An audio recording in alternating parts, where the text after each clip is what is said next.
পাইছি তোরে আজকে, তুই তাহলে এই কাজ করেছিস। এই দাঁড়া, পাইছি তোরে আজকে তাহলে টুকার বাচ্চা।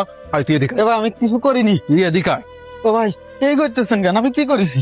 টাকা কি করেছিস আগে টাকা বের কর। ও ভাই কিসির টাকা? কিসের টাকা মানে? তুই আমার বাড়িতে টাকা চুরি করিসনি?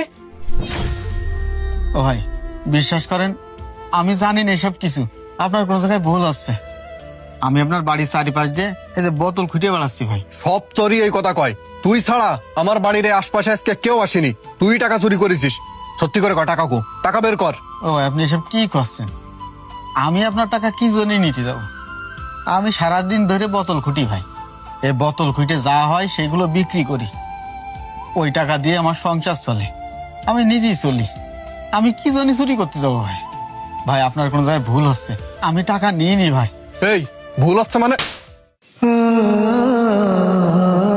ভালো ভালো স্বীকার কর, তাহলে কিন্তু তোর আজকে পুলিশই দেবো। ও ভাই আপনি পুলিশই দেন আর যাই করেন, বিশ্বাস করেন আমি আপনার টাকা নিয়ে নি ভাই।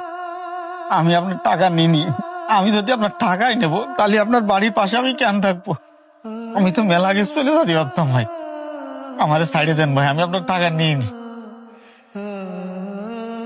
আমি এই সমস্ত কিছু জানি না ভাই, আপনার কোথায় ভুল আছে। এই মারুফ ভাই থাম থাম থাম। কি রে কি হয়েছে? আরে ভাই কিটা কি করেছে ভাই? আজকে ব্যাংকের থেকে যে টাকা তুলে নিয়ে এসে বাড়ি রাখছিলাম, ও সেই টাকা চুরি করেছে। আজকে যদি আমি আমার টাকা না পাই, তোর খবর আছে। ও ভাই বিশ্বাস করেন আমি টাকা চুরি করিনি। আমি এই যে ভাই বোতল খুঁটে বেড়াই ভাই। এই ভাই কষ্ট নাকি এই ভাইয়ের বাড়ির টাকা আমি চুরি করেছি। আমি এই ভাইয়ের বাড়ির ভিতরে যাইনি। আমি বাড়ির আশেপাশ দিয়ে বাগানতে বোতল খুঁটে বেড়াচ্ছি। আমারে ডাক দিয়ে ধরে নিয়ে আসে ভাই আমার গায়ে হাত তুলতেছে। আমারে কষ্ট আমি চুরি করেছি। বিশ্বাস করেন উপরে আকাশ আর নিচে মাটি, ওই আল্লাহ সাক্ষী ভাই। আমি আমার জীবনে কোনোদিন চুরি করিনি ভাই। এই তোর কথা কি বিশ্বাস করতে পারে? তোদের মতো ঠুকাইরা আমি ভালো করে চিনি। তোরাই বোতল খুঁটিস আর এই টাকা দিয়ে নেশা করে বেড়াস, আর কি করে মানুষের বাড়ি চুরি করা যায় সেই সুযোগ খুঁজিস। চিনি না তোকে রে? এবার স্যার কলার স্যার কি করতেছিস? ওই ভাই টাকা নিয়ে নি তো। ওই ভাই টাকা নিয়ে নি মানে? আরে হ্যাঁ এই ভাই তোর টাকাটা নিয়ে নি। আমি বাড়ি এসে দেখি কি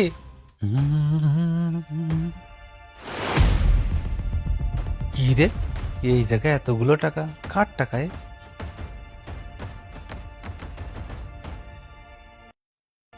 এতগুলো টাকা এই জায়গা কিটা রেখেছে? মারুপ রাখলো নাকি? টাকাগুলো আমার কাছে রেখে দি।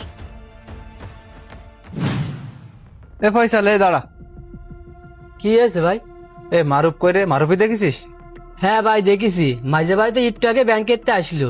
কেন কি হয়েছে? আরে কি আর হবে, ব্যাংকেতে টাকা তুলে নিয়ে এসে ওই সিঁড়ির পরে রেখে চলে গেছে। মাঝে ভাই যদি টাকার খোঁজ করে কবিতে টাকা বড় ভাইয়ের কাছে। আরে টাকাটা আমি দেখেছি বলে তো কপাল ভালো, না ওই টাকাটা যদি অন্য কেউ নিয়ে চলে যাইতো। যাই হোক ভাই, টাকাটা তুই উঠে রাখিস তো। আর তুই তো জানিস মাঝে ভাই একটু ভুলো মন। তাহলে শুনেছিস তো? আর তুই শুধু শুধু এই ভাইয়ের সাথে খারাপ ব্যবহার করতেছিস, এই ভাইয়ের গায়ে হাত তুলতেছিস। কাজটা তুই একদম ঠিক করিসনি। ও ভাই তুমি কিছু মনে করে না, ও ভুল করে ফেলাইছে। হ্যাঁ ভাই, ভাইয়ের ভুল হয়ে গেছে। আর ভুলগুলো আমাদের মতো মানুষের সাথেই হয়। আজকে যদি আমি গরিব মানুষ না হতাম, ভাই আমার সাথে এরকম কাজ করতে পারতো না। ভাই রে, আপনাকে টাকা পয়সা আছে, আপনারা বড় লোক মানুষ, আপনাকে যা খুশি আমাদের মতো গরিবের সাথে আপনারা তা করতে পারেন। গ্রাম ঘুরে ঘুরে আমি বোতল কুটি, তার জন্যই ভাই আমার গায়ে হাত তুলতে পেরেছে। আমরা গরিব হতে পারি, কিন্তু আমাদের তো একটা সম্মান আছে। বোতল খুঁটে যা পাই তাই আলহামদুলিল্লাহ, কিন্তু আমাদের ভিতরে কোনো লোভ নেই ভাই। আমি একটা জিনিস জানি যে সামান্য একটু লোভ করে যদি এই দুনিয়ার সবাই আমি ফাঁকি দিই, আমার ওই আল্লাহর কাছে আমার দায়ী থাকা লাগবে। এই দুনিয়ার সবাই ফাঁকি দেওয়া সহজ, কিন্তু আমার ওই আল্লাহরে ফাঁকি দেওয়া সহজ না ভাই। আমি শুধু আমার ওই আল্লাহরই ভাই ভাই। কেন আমার ওই আল্লাহ সব কিছুই দেখে। আমার মা আমার একটা শিক্ষা দিয়েছে ভাই, যে বাবারে কোনোদিন কারণে ফাঁকি দিবি না, কোনোদিন কারণে চুরি করবি না, কোনোদিন অসৎ পথে চলবি না। আমি আমার মার ওই দেওয়া শিক্ষাটা সারা জীবন নিয়ে চলবো ভাই। তবুও কোনদিন চুরি করবো না, কারণে ফাঁকি দেবো না। আসলে দোষ আপনার না ভাই, দোষ আমাকে। ওই যে গরিব হয়ে দুনিয়ায় আইছি, আমাদের মতো গরিব হিসেবে তো মানুষ এগুলোই করে।